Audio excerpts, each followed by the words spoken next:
Tidaklah berlebihan bila kota Pasuruan mendapat julukan sebagai kota santri, karena kota Pasuruan kental sekali nuansa religi di berbagai daerah, baik di pinggiran maupun perkotaan.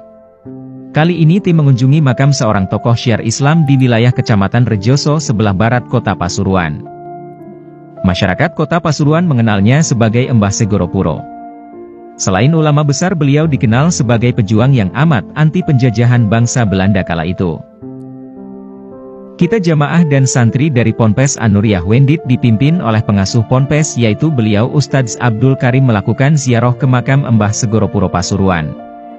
Untuk mencapai makam Mbah Segoropuro, dari Terminal Pasuruan, Desa Belandongan, kita menuju arah timur butuh 15 menit, atau sekitar 5 km saja. Sesampai di Desa Segoropuro terdapat Masjid Segoropuro berdiri megah, di sekitaran itulah terdapat kompleks makam Segoropuro.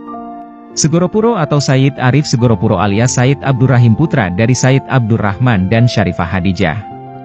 Sayyid Abdurrahman ialah cicit dari Sayyid Abu Bakar Syaiban, seorang ulama terkemuka di Tarim, Hadramaut, yang masih memiliki garis keturunan dengan Rasulullah Muhammad. Sekitar abad ke-17, banyak ulama dari Arab maupun Gujarat India, yang datang untuk berdakwah maupun berjualan di Indonesia. Sayyid Abdurrahman ayahanda dari Mbah Segoropuro, termasuk di dalamnya yang saat itu datang ke Indonesia, beliau memilih mengunjungi Cirebon. Di Cirebon, Sayyid Abdurrahman menikahi Syarifah Hadijah, cucu Raden Syarif Hidayatullah, atau Sunan Gunung Jati. Dari pernikahan itu, lahirlah Sayyid Sulaiman, Sayyid Arif Segoropuro serta Sayyid Abdul Karim. Atas perintah Sunan Gunung Jati di Cirebon, mereka bertiga menyebar luaskan ajaran Islam ke wilayah timur Pulau Jawa. Sayyid Arif bersama kakak kandungnya, Sayyid Sulaiman, juga memperdalam keilmuannya di pondok pesantrennya Sunan Ampel di Surabaya. Dari Ampel, kakak beradik ini pergi ke Pasuruan, berguru kepada Mbah Soleh Semendi. Seperti inikah kompleks pemakaman para waliullah yang berada di sekitaran Masjid Bahrul Magfiroh, Pasuruan.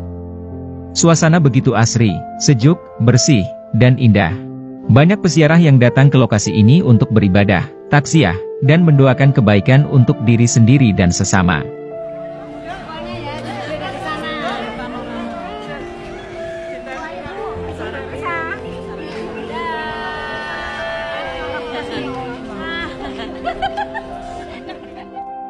Oleh Mbah Semendi, keduanya digembleng keilmuan tentang ajaran Islam, hingga dijodohkan dengan anak dari Mbah Semendi sendiri.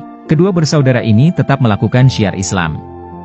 Sayyid Arif tetap belajar di Segoropuro, sementara Sayyid Sulaiman menuju ke Keraton, Kecamatan Keraton. Babat alas di kawasan Keraton, Sayyid Sulaiman inilah dikenal sebagai pendiri Pondok Pesantren Sidogiri, pengaruh Pondok Pesantren Sidogiri, yang dikendalikan Sayyid Sulaiman amat besar hingga gaungnya sampai ke Banten. Banten saat itu sedang gonjang-ganjing mengingat Sultan Ageng Tirtayasa dikhianati oleh Sultan Haji anaknya sendiri. Sultan Haji lebih memihak Belanda, karena haus tahta dan kekuasaan. Mengetahui hal tersebut, Sayyid Sulaiman dan Sayyid Arif lebih memilih untuk berjuang menentang penjajahan Belanda. Keduanya lantas bergabung dengan kekuatan Untung Suropati, yang di kemudian hari Untung Surapati berhasil menjadi Adipati Pasuruan. Syiar Islam Sayyid Arif dikala itu membuat Belanda meradang, santri serta pengikut Sayyid Arif kian lama semakin besar dan membentuk kekuatan yang menentang Belanda. Begitu juga dengan syiar yang dilakukan Sayyid Sulaiman, yang bahkan menyebar ke daerah lain di Jawa Timur. Tidak hanya di kawasan Pasuruan, tapi juga sampai Banten. Hingga Sultan Agung Tirtayasa sekitar tahun 1681, memanggil Sayyid Sulaiman dan Sayyid Arif menghadap ke Kesultanan Banten. Saat ini kita berada di area makam Mbah Sayyid Arif Segoropuro. Beliau adalah salah satu pejuang kemerdekaan di masanya.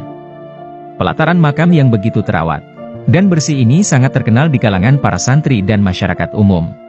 Perlu Anda ketahui bahwa nama dari Desa Segoropuro di Kecamatan Rejoso, Kabupaten Pasuruan ini, tidak bisa dipisahkan dari cerita tentang Mbah Sayyid Arif. Seorang alim asal kota Makkah, Arab, sekitar tahun 1520-an yang tinggal di desa itu. Sebelum menjadi desa seperti sekarang, dahulu Segoropuro merupakan hutan belantara. Batas laut bersebelahan dengan padepokan Mbah Sayyid Arif. Datanglah Mbah Sayyid Arif ke wilayah pesisir tersebut, kala itu banyak tumbuh pohon tua di sekitarnya. Dia lantas mendirikan sebuah padepokan di sana untuk mendidik warga sekitar. Dengan mudahnya, Mbah Sayyid Arif mencabuti sejumlah pohon tua di sana, lalu membangun padepokan. Begitu padepokan berdiri, satu persatu warga datang ke padepokannya untuk menimba ilmu. Ada puluhan santri yang setiap hari menimba ilmu padanya. Namun, karena berdiri di pesisir, para santrinya sering terganggu dengan suara ombak di laut. Apalagi saat aktivitas belajar mengajar di padepokan itu. Menurut mereka, suara ombak itu lebih keras daripada suara Mbah Said Arif. Demi kenyamanan santrinya menimba ilmu, Mbah Said Arif pun berniat memindahkan tepi laut atau pesisir ke utara. Agar suara ombak laut tidak lagi mengganggu santrinya. Maka, beliau pun berdoa dengan mengenakan surban dan tasbihnya. Dan ajaib, pesisir laut pun lantas pindah sejauh 2 km dari padepokannya.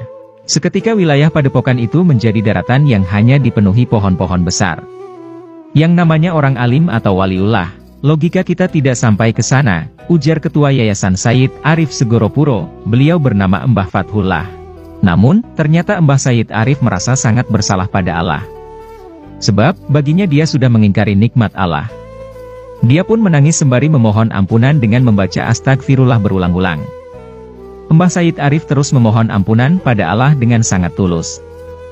Tindakannya yang segera meminta maaf kepada Allah Subhanahu wa Ta'ala ini disebut jaluk pangapuro, atau dalam bahasa Indonesia diartikan segera meminta pengampunan. Hal itu kemudian dijadikan nama desa itu oleh santrinya menjadi Desa Segoropuro.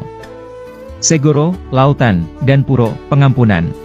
Supali, 90, salah satu warga setempat mengatakan, padepokan itu kini menjadi tempat ibadah warga sekitar. Warga menjadikan padepokan itu masjid yang tak jauh dari makam Mbah Said Arif. Di dalam kaca pengaman ini adalah makam Mbah Said Arif Segoropuro, bisa Anda saksikan banyak peziarah yang melakukan doa di makam beliau. Bukan hanya seorang ulama waliullah, beliau juga seorang pejuang yang menentang penjajahan Belanda di masa kolonialisme. Nama beliau pun dikenang sepanjang zaman dalam sejarah bangsa Indonesia ini.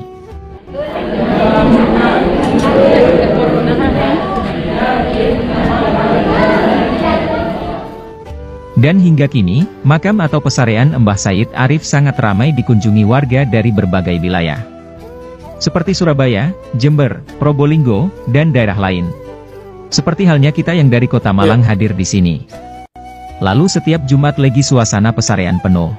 Karena itu, pengelola tempat itu pun menyediakan sejumlah fasilitas untuk warga yang datang. Seperti parkir kendaraan besar, bus dan travel. Sehari-harinya selalu ada orang berkunjung. Sekitar puluhan orang dari luar kota, katanya dari salah satu pengurus. Penjaga parkir Yusuf mengatakan, warga yang datang itu tujuannya ngalap berkah. Ada yang rombongan, bersama keluarganya, dan lainnya. Selain itu, orang yang tirakat juga banyak. Di antara mereka ada yang tabib, kiai, tokoh politik, dan lainnya. Namun batasannya hanya selama 41 hari. Tak hanya makam Mbah Said Arif. Di area pesarean di Segoropuro juga terdapat sejumlah tokoh penting lainnya. Antara lain, makam Mbah Said Abdurrahman yang terletak sekitar 10 meter sebelah utara masjid. Lalu, makam Mbah Kendil yang ada di sebelah baratnya makam Mbah Said Abdurrahman. Mbah Supali yang berusia 90 tahun, sesepuh warga setempat mengatakan, Mbah Said Abdurrahman merupakan ayah kandung dari Mbah Said Arif dan Mbah Said Sulaiman. Selain itu, mereka juga mempunyai seorang pembantu. Dia adalah Mbah Kendil. Dia merupakan juru masak dan tukang bersih-bersih di padepokan. Namun, Mbah Kendil sendiri sejatinya juga merupakan seorang waliullah. Dia berasal dari warga sekitar, yakni warga Desa Wates, Kabupaten Pasuruan. Selain itu, di sekitar pesarean itu juga ada makam Mbah Embo. Dia merupakan warga sekitar yang dimakamkan di sana.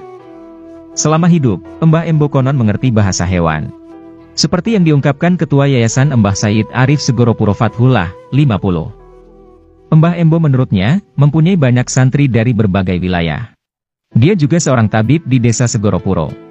Semasa hidup Mbah Embo memelihara banyak hewan. Di antaranya anjing, burung, dan hewan lainnya. Menurut cerita turun-temurun, Mbah Embo hampir tidak pernah mandi dan memiliki rambut panjang. Setahun sekali dia mandinya. Namun, menurut Fathullah, tidak ada yang mengetahui agamanya apa. Sebab, dia hafal Al-Quran. Namun dia juga tidak pernah salat setiap harinya. Di wilayah pesarean itu, terdapat gua yang konon ada 3 cabang. Jika ke area barat tembusnya ke Baitullah, ke arah utara tembusnya ke makam Mbah Batu Ampar. Sedangkan ke selatan tembusnya ke pantai selatan. Oke. Namun, pengelola memilih menutupnya lantaran Ya. tempat itu banyak hewan berbahaya. Ada ular berbisa dan hewan berbahaya lainnya. Gua itu merupakan tempat tirakat pengunjung, maupun warga sekitar. Itu masih belum diketahui hingga sekarang. Apa gua itu ada hubungannya dengan Mbah Said Arif atau bagaimana? Masih simpang siur. Sejak dulu gua itu sudah ada. Akhirnya kita rombongan jamaah An-Nuriyah Wendit dari Pakis, Kabupaten Malang akan melanjutkan perjalanan ziarah dari makam Mbah Said Arif Segoropuro, lalu menuju ke makam Mbah Hamid Pasuruan. Demikian informasi yang bisa kita sampaikan di An-Nuriyah Wendit Channel. Semoga bermanfaat. Jangan lupa untuk like, komen, dan subscribe. Wassalamualaikum warahmatullahi wabarakatuh.